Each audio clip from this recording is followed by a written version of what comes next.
Welcome, everybody. Happy Wednesday. It's great to see you all joining. I'm going to wait just for a few minutes to get everybody situated and connected. And while we do that, I will launch our first poll. You'll see it pop up on your end. If you've attended one of our webinars before, you already know what to do, but we are curious to know what's bringing you to today's webinar. Is it educational? Are you in the beginning stages of your third-party risk program? Are you a current prevalent customer? Just can't get enough? Let me know. I'll leave that poll up while I get some intros started. We have a very special guest here, Dave Shackleford, founder of Voodoo Security. Hi, Dave. Hey. And we also have Scott Lang, our very own VP of Product Marketing here at Prevalent. Hi, Scott. Hello. Good day, everybody. Good day. And my name is Melissa. I work in business development here, and I will be the one who will follow up with you right after this webinar. If not me, you'll hear from Amanda, Landon, or Noel, so be on the lookout for them too. Today, Dave will jump into the topic entitled Top 5 Biggest Third-Party Data Breaches of 2022 and How They Could Have Been Prevented. That is as succinct as we could get that title. So he will be using real-world examples of major security incidents as lessons you can immediately apply to your third-party risk management program. As a quick reminder, we want to value your time, so just feel free to use the Q&A for those burning questions. They will get lost in the chat, I promise. So that being said, it will be recorded. You'll get this later in your inbox today or tomorrow. And you are all muted, so just use the chat if you need to communicate something. That's not a Q&A pressing question. Other than that, I will pause this poll and I will let our expert Dave take over. Go ahead. Awesome. Hey, thanks. And thanks everybody for being here today. We were sort of joking just before we kicked this whole thing off. You know, titles like this, of course, get everybody's attention. The sad part, just speaking as a longtime practitioner in the industry, is that we could have one of these every week with the same title and things would have changed by the last one, right? I mean, it's really almost just disturbing how much of this is going on. And I love going and doing the research. And so, when I was putting together the slide deck for this presentation, it's always fascinating because, look, I can't keep up with all the news. You can't keep up with all the news. None of us can anymore. I think there was a point where we might have been able to, but there are so many different types of incidents and breaches coming about in the news that, I think it's kind of an interesting thing, if nothing else, just to pause for a second. If you have an hour to carve out of your day at some point, or maybe even after work or what have you, just go dig around for some of these things with some keywords. The third party situation has gotten dramatically worse. I'm probably not telling you anything that you don't know, but that's what's driving, in fact, a lot of the more interesting in a terrible way, right? Let's call it what it is. Really interesting breach scenarios that are occurring. But here's what I'm finding. Kind of looking at this, I mean, yes, they're increasing, right? I mean, it is an alarming rate. I am not one to put an overly dramatic red exclamation point on a slide if I'm not dead serious about it, right? This is my serious face. Although I am wearing a Hawaiian shirt day. It's Hawaiian shirt day, so I try to, have a little fun. It's, summertime where we are, so I figure, hey, why not? But this is my serious face. Talking about third-party risks. And realizing that, number one, we all are using more third parties than ever before. I mean, bottom line, there's third parties, there's fourth party arrangements, it's turtles all the way down at an alarming rate. And what we're really seeing, of course, is that there's technologies in use that are not safe at all. They're not well designed, they're not well configured. There's service providers that are not doing a great job. There hasn't historically been a lot of scrutiny in the industry on anything, and that's fortunately starting to get a little bit better. But what we're seeing is that you can do all the work you want to, and I'm going to talk about some of those things here, right? So while admittedly the title of this presentation is 5 breaches, sure. What we really want to focus on is how to address those things. We could talk breaches all day and never get to any point where we realize how to solve some of these things, or hopefully prevent them from happening. But you can do everything on your side, and it still doesn't always matter if a third party is completely negligent or even partially negligent in some way. It's just absolutely a big problem. And what you really hope is that the ecosystem of organizations out there starts getting their act together, because you could be doing a great job, and unfortunately some of your partners some of your related service providers and so forth might not be, right? So what we have to do is sort of accommodate for the risk profiles and realize that the threat surface is just growing almost exponentially. Exponentially is probably a little bit of a stretch for the average organization, but I think holistically across the ecosystem of business and how people are getting technology implemented across their environments. You got a lot of cloud services in use. You've got just enormous ranges of technology stacks. Things are moving faster than ever before. We're already stretched in terms of operational capacity. One of the things that I consistently hear across the industry, not only from consulting clients, but from just the community having conversations and SANS students in my classes, is that we're stretched. We don't have enough people. We can't keep enough people. There's not enough capacity to keep track of what we have, let alone all the new things that are being built or the expanding footprint that inevitably is going to happen. And you know it, and I know it, and we know it. So what does that mean for us? Does that mean that we're hopelessly lost? I don't think so. I'm actually an optimist, which is a dangerous position to take in this industry. But it's true. I actually do think we're improving, and I think the trends point towards that. But we're not improving quickly. This isn't a race. It's definitely a marathon, and especially when we start talking about things like risk assessment and the ability to assess risk adequately and thoroughly for all of the different types of third parties that we're dealing with. I think you feel like you're almost having to throw your hands up and say, how am I ever going to accomplish this stuff? Right, and trying to do it internally is a losing battle. Truthfully, we've found this time and time again. I work with some small organizations, work with some really, really, really big ones, and irrespective of size, organizations are struggling to get this done just due to, again, that expanding footprint. So there's a lot of different incident types. You can pick and choose, and certainly I think there are some more prevalent than others right now. I'm seeing a few that are definitely happening a little bit more frequently. I mean, look, this might be the captain obvious statement of the day here, but malware infections, shocker, I know, yeah, well, right, it's a means to an end. It always has been, in fact. After the very earliest days of malware, which was really more just people messing around and troublemakers, if you want to think of them this way, malware today has purpose most of the time. It's intended to provide command and control, remote access, and potentially hijack all of your data, maybe all at the same time. So lots and lots of things going on around that. And I don't expect that to necessarily change. Again, we're talking third parties. So what this might mean is, hey, what kind of data do you have there? We'll talk about this as we get a little bit later on in the webcast. But if you're storing data within a third party's environment, what are the protective mechanisms they've put in place to ensure that a malware infection doesn't get to your data? Have they? All good questions. But when you look at these incident types, and everybody that's here with us today, I strongly expect that nothing here is going to stand out as being a question mark.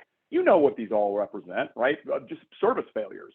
Things break, you got just outages. That's absolutely an incident, and it can definitely have major impact for organizations. You've got people inside that are doing things. So the insider cases, we've always had those. You've got things like intellectual property theft, driven even by nation state level types of campaigns. There's all these different types of incidents, but what I think it's very interesting to do as we step into the discussion here is think about fundamentally how these apply not just to you, but as sort of a secondary or even tertiary element of how you're connected with other organizations, whether it's always on connections, so cases where you've got something like a VPN, or you've got a cloud infrastructure that's connected back to your data center at all times, and something like that. Okay, that would be one case scenario.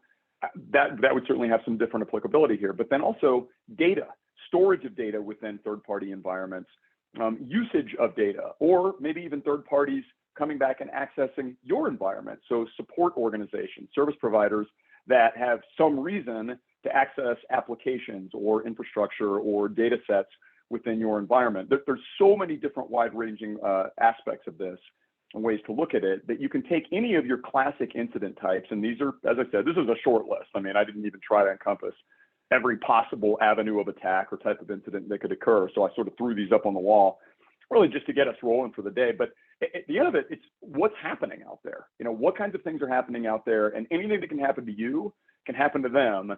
And then you also have to look at the most critical service providers, for example, that you work with, and realize they're all working with service providers too. Again, turtles all the way down. So let's talk about some of these types of things. And I tried to cherry pick this. Believe it or not, you know, not that anybody's going to feel sympathy for me here. I mean, come on. But it was a struggle.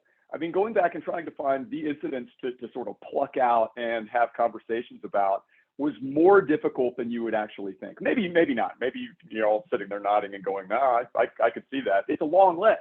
There's a longer list than there should be, that's for sure. But I tried to find some that I thought were a little more varied, so it's not all one type, for instance. And I tried to find a few examples that I looked at and said, hey, these are good representative examples that we can use for fodder, right, of conversation and discuss, and of course lead into the real meat of what this discussion needs to entail, which is, you know, what could we have done about these kinds of things? Not necessarily in these exact incidents. It's hard to say. I don't know if any of you are going to be customers of some of these providers, for example, in which case you're going, yeah, we certainly know about this one, Dave. That's our data that was on the line. But it's more just as, again, examples where you say, okay, if I was in the position of having a relationship with company X or organization Y, you know, what would that have meant to me? What kinds of things could I have done, ideally, to prevent it entirely, or at least mitigate the damage that was done as a result of these types of scenarios? So onward, let's roll on with the show. Let's talk a little bit about some of these breaches. And, you know, right here at the top, this is a big company, right? So everybody knows this one. There's no having to explain who the heck this is. But earlier this year in February, they had to pretty much completely shut down all of their Japanese operations because of one of their core suppliers suffering a pretty significant data breach. Now, what this really meant, I dug into this one quite a bit. I mean, first off, I think the critical takeaway here, there's a couple really big takeaways with this one. The first being this supplier, I mean, I've never heard of the company Kojima, but to Toyota, they're 100% critical, right? This is a critical supplier. In other words, Toyota can't create automobiles without this plastic supplier actually being a part of the mix. That's how they're structured. So they've got a significant provider that, you know, is right at the top of the list. It's not one where you could go, okay, let's cut them off. We've got a fail safe. We've got a backup. Don't have it. So I look at this, the first thing that I would think about, and this will all kind of circle back around as we get further down the line in our discussion here, but, you know, do you know who those are for your organization? And it's a harder question to answer than many realize. I've done some work with clients just trying to sort of figure this out. And I think there's some of the sort of, you know, super obvious ones. Oh, yeah, we're super reliant on this. We know we've got this, you know, technology, or we've got this, you know, component within the products that we're making. But then you get a little further and you realize that there's probably a lot more. Very few organizations, especially in a manufacturing situation like this, have backups for a lot of those critical components. And that's exactly what happened here. So that's item number one in terms of, I would call it a key takeaway from this first breach. The second, and this is just such a recurring theme, and we could go back, you know, 10 or 15 years. We're not going to, right? But 10 or 15 years in the realm of noteworthy data breaches that made us all sit up a little bit and say, interesting one. Remote access. We have third parties with remote access into Toyota's manufacturing plant, thus, in many ways, leading to this organization, this company, Kojima, being an extension of Toyota's. They were, for all practical purposes, connected and affiliated to the network infrastructure that Toyota was hosting. Maybe not to the entirety of it. I don't know the ins and outs of all the different segmentation models and access controls and such that Toyota had in place. That hasn't been disclosed, nor do I expect it to be. I'm sure that's something they're holding quite close to the vest. But simply those two factors, critical supplier that was breached and the remote access, led Toyota to pretty much shut it down.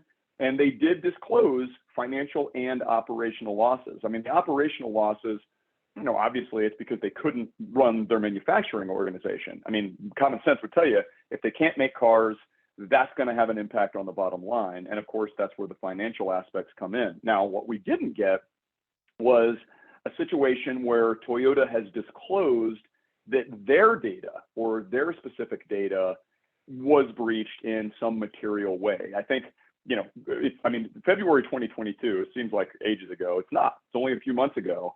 And in large cases like this, there's oftentimes a lot of sort of trickle down data revealed over the course of months and even years sometimes. And this is one that I'm particularly just keeping an eye on to see if there's some fallout that we haven't even heard about yet. As of now, the only thing that seems to have materially happened is Toyota shut down. As a result of the shutdown, they lost money, but it was entirely due to a connected major third party that they couldn't take the chances of allowing that connectivity to occur. So there you go. Interesting one, I think, but feels familiar, doesn't it? Manufacturers can't manufacture. That's a problem. There you go. Onward. So this one, I found a lot of organizations haven't heard of these folks, and that's maybe not surprising. And it's probably because you would likely need to be in the education vertical in order to sort of know who they were. But huge number of student records were compromised, and basically it was tied to New York City. And so New York City schools, I guess, were using this third party that offered some various types of education services and software and things that students were using on a day-to-day basis. And I mean, look, between 800,000 and 5 million students, that's a bad situation. I mean, certainly that's a pretty significant number any way you look at it, but it's personal data. And, apparently this is expanded and may expand further. So this is another one that could very well have additional fallout that's kind of trickling out and so forth. But the thing I noted about this one, and the reason that I highlighted it, number one, just because I know it's a different industry. We're always talking about, things like manufacturing and retailers and stuff. The education space is a very, very big business that's interconnected. And I've got some clients in education, particularly some large universities and colleges, and they have extraordinarily heavy reliance across that industry on a very small number of education service technology providers, and Illuminate is apparently one of those.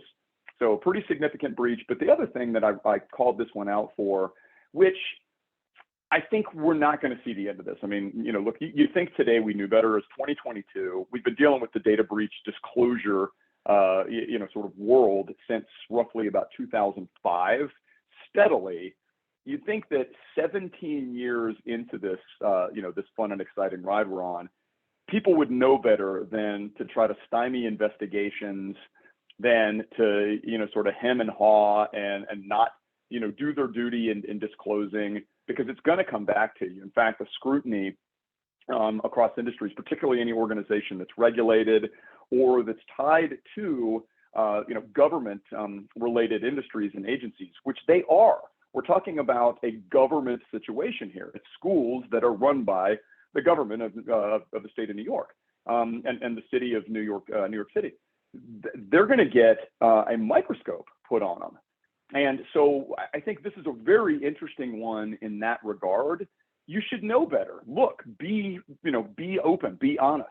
We made mistakes. We're going to be cooperative. They weren't, right? So there were numerous sort of discrepancies and delays in not only the detection and sort of the investigation side, meaning the minute you get a problem, it's all hands on deck, hire a third party, get the 1-800, Mandian or whatever you're doing there. Get it going, get it underway, show that you're, taking action immediately, and make sure that any appropriate parties that seem to have potentially been impacted are notified as soon as reasonably possible. That just makes sense to me. And it blows my mind that you're still seeing this sort of, fumbling around going on, especially with government related organizations. So there you go. Not surprised. You're probably not surprised. I mean, I guess I shouldn't be surprised, but I was a little bit. Okay, moving into our third incident. Third incident was Highmark. All right, so this is a healthcare company that had a breach due to a partner, right? And so this one had that interconnected breach scenario occurring because they had their data, right? So Quantum Group, whatever they do, and I don't certainly know all of the incidents or all of the ins and outs of what Quantum Group is about, but they had data that was being accessed and hosted by Quantum Group. And this is a classic, ransomware situation. But look at the number of healthcare entities, right? Apparently, this group does a lot of work with numerous types of different healthcare agencies and industry organizations, and Highmark does too. So what you have here, and this is just a perfect example of how one ransomware breach, look, ransomware is just a scourge, right? I could go on, I have a little soapbox right next to me that I could get on just to talk about ransomware. You don't need that today. I'm not going to do it. But ransomware has such a terrible impact on so many interrelated and interconnected industries. And this one, I think, is a good example of one where you're talking about probably a third or maybe even fourth party relationship that's going on. We don't know the initial root cause of how Quantum Group was compromised. For all we know, Quantum Group was compromised via a third party that they had, right? So we don't know. We don't know what that looks like yet. I don't know that all that detail is going to be disclosed. Again, a lot of times we only kind of get a little bit of it. But ransomware caused that data to be breached, and that breach, of course, affected numerous industries and organizations, and Highmark was a big one. So they've got lots and lots of data that potentially got hijacked there. And what we don't know, again, this is another question mark, so we don't know all the details and all the data related to this, was not only the root cause, which I mentioned, but also whether or not some of that data was lost forever, whether some of that data was corrupted in some way that made it unrecoverable. Don't know. Did they get it all back? Again, don't know all the details of that. But one connected partner getting hit by ransomware could cause catastrophic damage if you're connected to them. And I've had a lot of conversations with clients in the past probably 3 years, of course, as a result of this, largely, talking about things like backup strategies and recovery capabilities, and looking at immutable storage and all sorts of fun and exciting topics that I won't bore us all with on this webcast. But what a lot of people don't always think about is who's connected to us. I can cover myself in terms of storage, but what if I got a partner who has some of my data and they haven't done this, right? They haven't gone this route. I don't know. We have to start thinking about that. It's not just our storage. It's not just our backups. It's not just our recovery capacity. It's any of the sort of tendrils we have across any interconnected partners. And we need to really be looking at where and what that data looks like. So Highmark, a pretty good example of that happening this year. Looks like we might have a question. We do. Okay, I'll make it quick. With respect to notification of a potential breach, should organizations notify that there was a breach, even if there are no details, and then follow up with the details, or wait until more information? Yeah, that's a great question. And obviously, there's probably a legal aspect to this that I want to just ensure I am not a qualified legal professional. And there may very well be some definitive, sort of notification SLAs or timelines as it pertains to regulatory requirements or compliance requirements that should be consulted with your compliance teams, your risk teams, and your legal teams.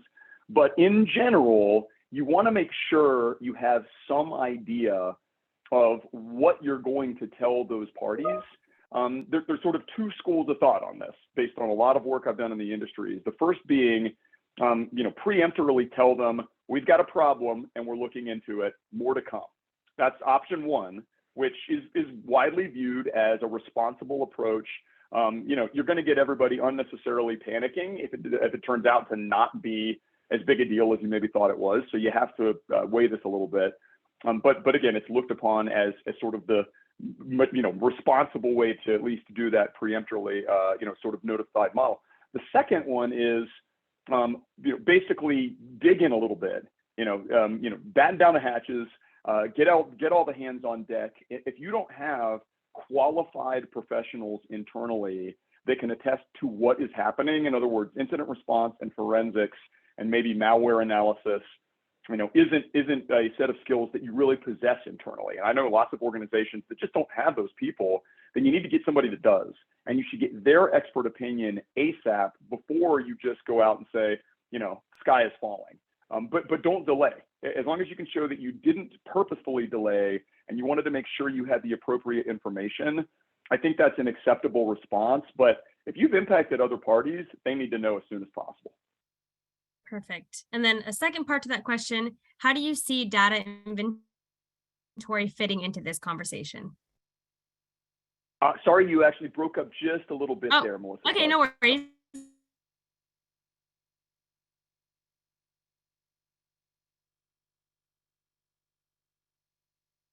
I think we might have lost Melissa. Dave, can you hear me okay? Yeah, I can hear you. Okay, great. The second part of the question was, how do you see data inventory fitting into this conversation? Oh, yeah, great. Thanks. Thanks so much for jumping in, Scott. Yeah, and another really great question. I mean, data inventory, that's much easier said than done. What I like to start with, I mean, I love the idea of data inventory, and I want organizations to embrace that strategy wholeheartedly. But I think you should start by biting off maybe a smaller scope there, which is not necessarily a full capacity data inventory, but a full data category inventory, meaning what kinds of data do I possess? That's your starting point. Believe it or not, I mean, it sounds crazy, but a lot of organizations don't even know just what the range of data types they have might be. And that's, I think, a starting point, but you got to know where your data is. I mean, even if it's at the scale of it's over there in those databases, it's over here on these file shares, and we've got about 17 different types of cloud storage in use within AWS or Azure or both, or what have you. I think starting with the sort of the wide net and then narrowing it down and getting into the much more specific inventory is something that is a great endeavor, but it definitely takes time. I've seen a lot of organizations really struggle with this because they didn't set themselves enough time to really figure it out. But great question. Yeah, I love that strategy. It's just make sure you have enough operations, folks involved to actually be able to do that. Okay, so why don't we go ahead and hit another incident here? I've got 2 to go. So this one, this is an interesting one. And this is an interesting one because it has intrigue. And everybody loves a little bit of intrigue when you're talking data breaches. Maybe not. Maybe no one loves a little intrigue. But especially if you're a Wells Fargo customer. I have nothing for Wells Fargo. I have nothing against Wells Fargo. They're a large bank. So hey, there's a fair shot. Some of you might be affiliated or customers of them. Who knows? But this is an interesting one because quite literally, there's a petition out there to force them to disclose. People have gotten notifications that their data has been breached, and that's it. So how about that one? You're probably expecting me to have more information on this one. I don't. All I know is there's apparently a significant breach that has occurred because there's a regulatory obligation to notify customers. That notification has occurred and no additional detail has been provided. So this is one to keep your eye on. This is very recent. This just happened in the past 2 months. And I put it in here for exactly that reason, because this entire slide is one massive question mark. And if I'm the customer of this bank and I've been told, hey, your data's been breached, and that's it, I'm probably a little irritated about it. And maybe that's putting it lightly. And so I think this is a fascinating one. I wish I had more details to provide to you. I don't, but keep an eye out. I think we're going to see more to come on this one for sure. And the fifth one, definitely an interesting one, because, talk about a very complex and highly interconnected industry. Oh, yes, it's the payment card space, right? The payments industry, which I'm sure most of you have probably heard of Square, which is now known as Block. They had an insider attack. So I chose this one, not so much because of the industry. I mean, yes, it's the payment card industry, but it's an insider. And anytime you get a really interesting insider case like this, that's got a fairly significant number of records that were exposed, and it's obviously tied back to maybe a disgruntled employee or somebody that might have been working for, say, another malicious actor. Who knows what the heck was going on there? Again, we may not know all of the details of that, certainly not anytime soon, but this is a big one. Certainly a big one because, number one, you'd think an organization that is this scrutinized, I mean, there's very few industries that are scrutinized as much as the financial sector, and the payment card industry is right there too. you'd think that they would have really strong controls for insider threat scenarios, right? You should know better. A former employee, okay, a former employee, shouldn't be able to get back in there, number one. Did they do it while they were there? Did they do it after? Who knows? Again, some things that we still have yet to really disclose, but I find it to be yet another, pretty interesting one. We might have another question, or maybe it's just a comment. Okay, yep, people are just making some comments. That is good. We will come back to that here in just a minute, because I want to take us, I threw in a bonus, so I lied. I gave you 5 plus 1. And look, I could probably throw in, large cloud provider, pick your poison, in every single one of these presentations that I do. But Microsoft Azure they've actually had a pretty bad last year and a half, truthfully. They've got a really bad track record on security. And again, I have nothing personal against Microsoft. Don't take this as, Dave's obviously a Microsoft basher. I'm an equal opportunity basher of any organization that has bad security practices. So today they're on the block, but Microsoft Azure has a really nasty one that I chose to bring in here. Here's why I called them out, right? Because I think when we're talking about third-party situations, you have a situation where there are interrelated third parties that you may not want anything to do with, but have no choice. If you're using a cloud provider that is multi-tenant, any and all of those other tenants, read other organizations that you may have no affiliation with whatsoever, probably don't have any affiliation with whatsoever, could become the means to you being compromised through cross-account compromise based on flaws within the cloud provider's fabric. And that's exactly what we've seen several times. This is non-trivial. I've been screaming about cloud for honestly about 15 years now. And one of the things that I used to call out right at the beginning of the cloud era, as it were, was this whole concept that, hey, look, if the provider has a problem, a technology problem that facilitates one customer, breaking through that wall to another customer, the whole trust model of cloud falls squarely on its face. And we've got numerous examples of exactly that occurring here. So yeah, this is third party, but this is basically like an infinite third party breach scenario that could occur if the provider themselves has a major issue. Yes, that's third party number one, because you're using them for some sorts of cloud services. But any and all other clients in there, if they don't have good security, they could be breached, and then you could be breached, and the whole thing could just become a hot mess faster than you can even snap your fingers. So yeah, I threw this one in here because number one, it's a fascinating example, really it is. And Microsoft, they've disclosed it. The one thing I will give them credit for is that they're pretty open about talking about some of this stuff and disclosing these flaws when they do get uncovered, but it's not pretty. It's absolutely not pretty. And they need to get called to the carpet for this kind of stuff. So that was a tiny soapbox. I think that was a very small one. I'm feeling good about the amount of time that I spent on that one. So looks like we might have maybe another question. Let me jump in here and see what kind of interesting things. Looks like I got a quick question there. It says, with the shared responsibility model, are most of the problems the result of the customer not securing products with the infrastructure as a service and platform as a service? Good example.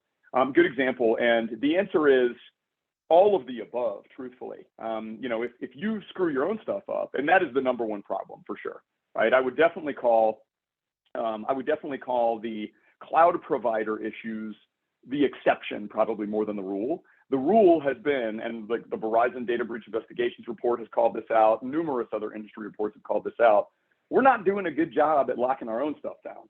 So if you go in and decide, you know what, today is going to be a super fun day to publicly expose this S3 bucket, have at it. Let's do this thing. Guess what? Somebody's going to find it and you're going to have a problem. So yeah, and that's a trivial example. Everybody knows that one, but yeah, it's usually us. And I think part of that problem is just the complexity and the new technology and the pace that we're moving at. All of those are factors that have to get brought in here. But overall, I think what we're looking at is some combination of the two, because at least with your stuff, you can blame it on yourself. And if the cloud provider has a problem, then we're squarely in third-party territory, and you may or may not be able to really do much about it, especially if you've got a lot of technology deployed there. right? So another great question. So I'll come back to, I think we've got maybe one or two other questions, but I want to jump in and move us through and hit some of the mitigation tactics. Because look, we can all talk breaches all day. I mean, this is what we want to talk about in the industry, right? Of course. But I think we got to talk about things like avoidance and mitigation. You know, what can we do? So I'm going to talk about some of this stuff and sort of hit at least a handful of the highlights.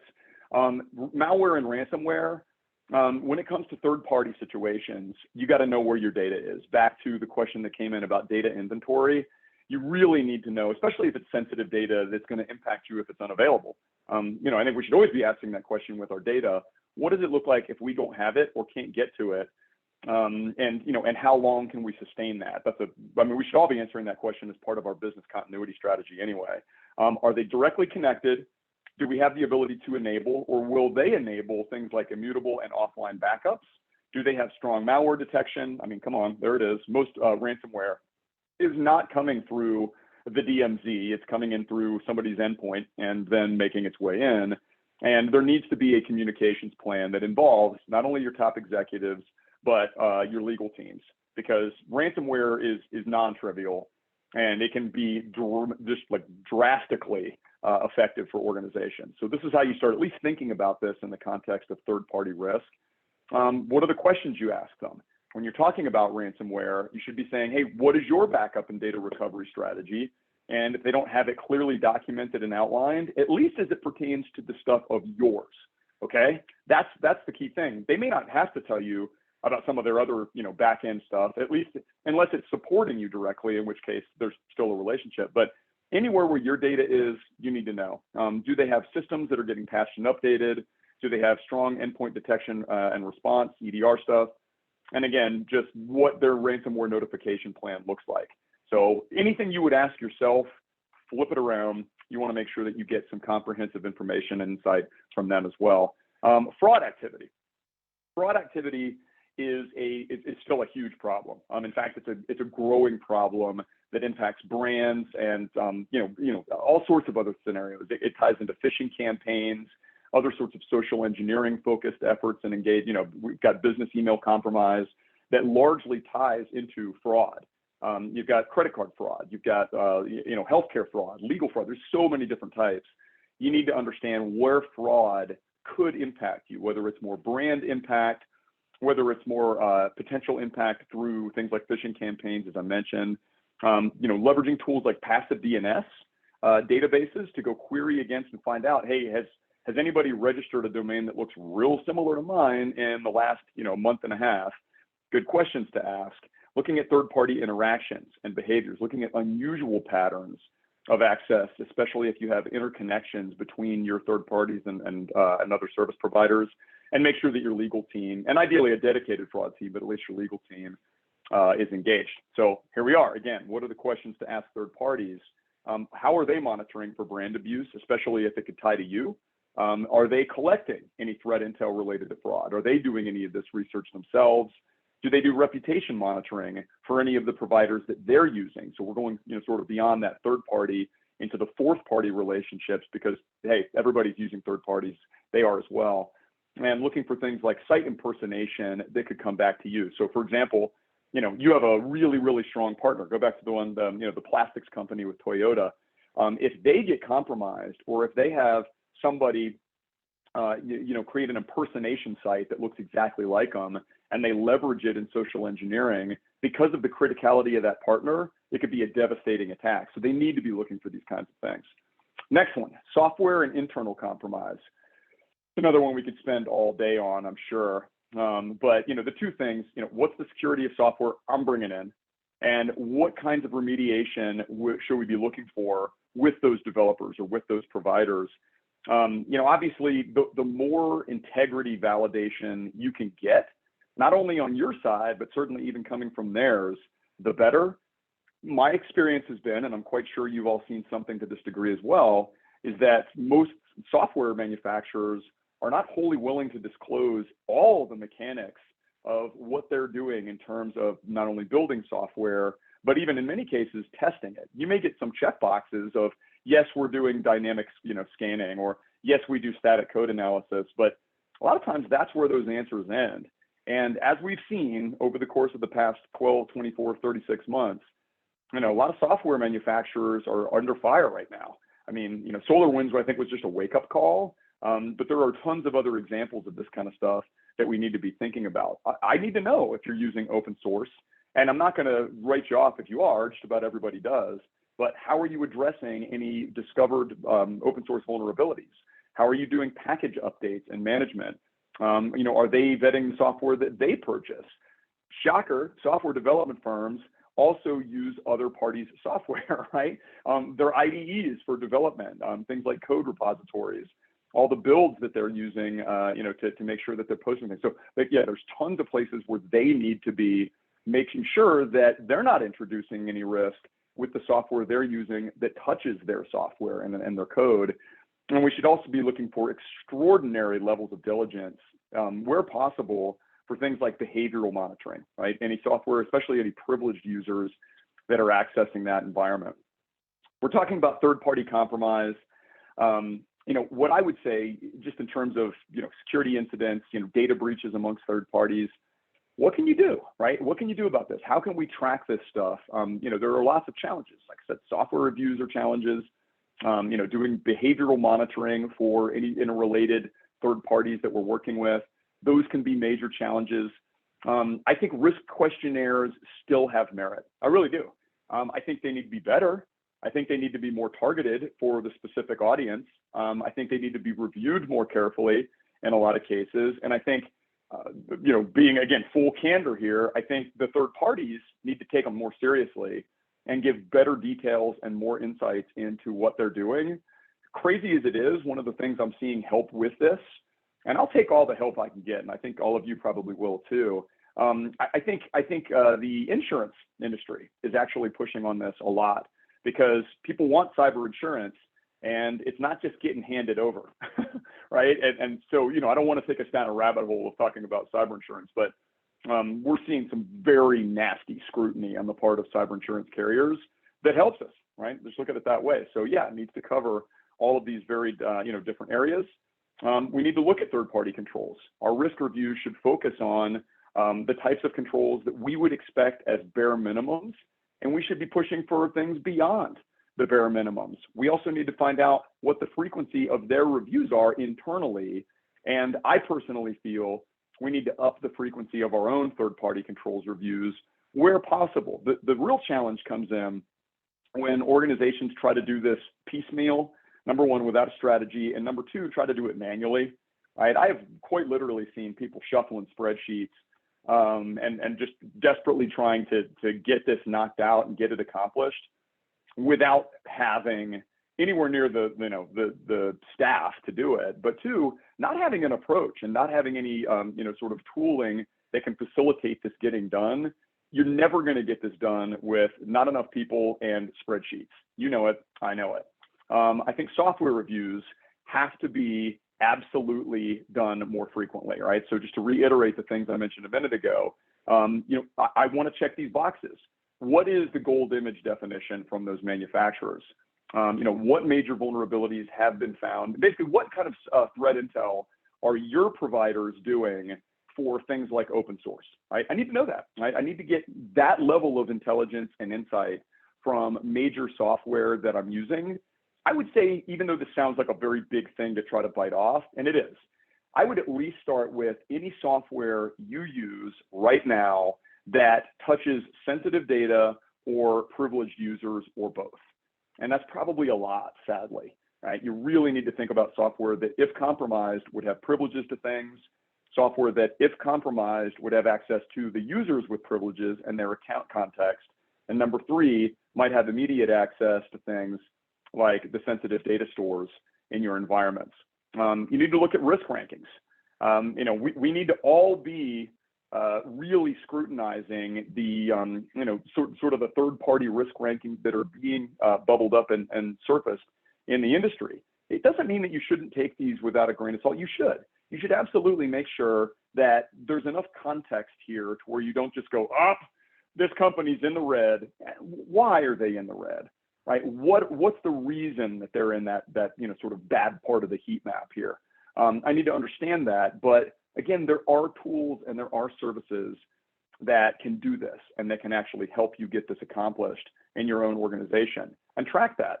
You need to start with your procurement team. You need to find out how vendor reviews are actually done. You need to have contract terms and revisit those. If you only do vendor reviews once every couple of years, crazy as it sounds, things change within those third parties, right? What kinds of documentation are you doing for third-party reviews? All very good questions to be asking yourself. You need to go and basically ask, conducting access reviews. Who can log in? Where can they log in from? What accounts and privileges are being handed out? What kinds of logs are being generated? Are you using things like jump boxes and bastion hosts? Are you using multi-factor across your entire environment where privileges are in use? Irrespective of whether it's you, a supplier, a partner, you should be. So we need to really do a lot of work on trying to ratchet down some of the different types of privilege use within our environments. I would say, frankly, we all need to focus on this more. And you're here and obviously interested in the topic, so I'm probably preaching to the choir here, but really, I am seeing a need to sort of do a bit of a shift in our risk assessment models, and not only in the risk assessment practice and in the risk management and oversight practices, but the tie-ins with those practices and those reviews and those assessments to detection and response, the actual workflows that get engaged in the operational side of things, as much so as on, say, more the GRC side. Those are starting to intersect more and more and more and more, and need to. A lot of times those have been sort of separate pillars in many organizations. And I think the whole concept of third-party risk management definitely needs more attention than ever before. So with that, Scott, take it away, my friend. Thanks very much, Dave. I appreciate it. Everybody, hope you kind of really garnered a tremendous amount of best practices and guidance from Dave's presentation based on his years of experience. I think it's great insight. I just have 5 minutes for you before we kind of flip into our Q&A mode. I see quite a few questions that have come through, some really good questions. And we'll address those, as we kind of proceed through the rest of our presentation. So next slide, please, Dave. And this kind of builds out, but Dave mentioned this a little while ago. I mean, if you're just starting a third-party risk management program or looking to formalize or centralize your existing efforts, I mean, problem number one, as Dave said, is probably based on spreadsheets or manual methods. We did a study of the industry, not our customers, but of the industry, and 42% of those folks were still relying on spreadsheets to manage auditing and controls of their third parties. And you're not going to get that done accurately. You're not going to get it done consistently. You're not going to get it done in a way that maintains the frequency of the data and the veracity of the data. When the spreadsheet isn't going to work, so that's what leads to the outdated data. Another challenge that we're seeing in each one of these 5 breach scenarios that Dave presented was, it isn't just the IT security team that is ultimately going to be on the hook for finding and fixing the problem. There's operational disruptions. There's financial penalties involved, like in the Kojima Industries downtime relating to, relating to Toyota. So a lot of different parts of the business have to have visibility into where their risks are coming from, so they can kind of design what the right remediations are and figure out kind of what to do next. So very manual process, outdated info, and lots of teams involved are really kind of the ingredients of a lack of success in third-party risk these days. Dave, please, next slide. Our approach is to help you address that situation across every step of the third-party lifecycle, from the point of when you onboard or select a vendor to the time when you offboard or terminate that relationship. But specific to today's discussion, we offer the opportunity for our customers to have very targeted, focused third-party incident response. We offer a service that helps to centrally manage all of your vendors in one location, so you have enterprise-level visibility into who your vendors are, what their criticality is, what types of service they're providing to your enterprise, and help you design the right amount of due diligence into their security controls. We can also then assess vendors on your behalf against a contextual event questionnaire, and then track, score, and manage those risks as they come in. And then most importantly, offer some very prescriptive remediation guides to help you recover from a potential incident, and then report on progress and mitigations to the rest of your environment. The issue is, again, in every one of these, five or six really scenarios that Dave presented, there's a response element and there's a recover element. And the bottom line is, so many organizations just aren't staffed with the expertise in third-party vendor-related breaches to adequately, quickly, and accurately address those two phases of recover and remediate. Next slide, please, Dave. And this is part of our solution that ingests information from, every corner of the internet and beyond. We aren't just looking at active events that are happening on a regular basis. We're also consuming threat intelligence from multiple different sources, utilizing insights and inputs from the thousands of completed vendor risk assessments that Prevalent does on behalf of customers, or that customers do on their behalf, or vendors do on their behalf. And then we consolidate and collate all of that information into a single platform that gives you the top risk insights amongst your vendor ecosystem, so that you have proactive visibility and can then kind of get ahead of what those potential future risks might be based on the scoring that you're finding. Next slide, please, Dave.